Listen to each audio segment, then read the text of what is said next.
നമസ്കാരം. നമ്മളിപ്പോൾ നിൽക്കുന്നത് കണ്ണൂരിലെ പ്രശസ്തമായ ക്ഷേത്രമായ ചെറുകുന്ന് അന്നപൂർണേശ്വരി ക്ഷേത്രത്തിലാണ്. മെയിൻ ദേവൻ ശ്രീകൃഷ്ണ ഭഗവാനാണെങ്കിലും ഉപദേവതയായ അന്നപൂർണേശ്വരി പേരിലാണ് ക്ഷേത്രം അറിയപ്പെടുന്നത്. മാതാ അന്നപൂർണേശ്വരി. പണ്ടത്തെ കാലത്ത് വീട്ടിൽ ഒരുപാട് അംഗങ്ങളുണ്ടാവും.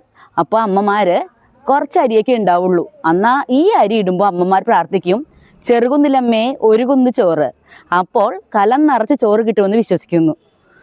അതിൻ്റെ തുടർച്ചയായി ഇപ്പോഴും പല കുടുംബങ്ങളിലെ വീട്ടുകാരും മക്കളോട് പറയും, അരി ഇടുമ്പോൾ മക്കളെ ചെറുകുന്നിലമ്മേ ഓർത്ത് വേണം അരി ഇടാൻ. അത് അരി മാത്രമല്ല, നമ്മുടെ വീട്ടിലെ എല്ലാ ഐശ്വര്യത്തെയും പ്രദാനം ചെയ്യുന്നു.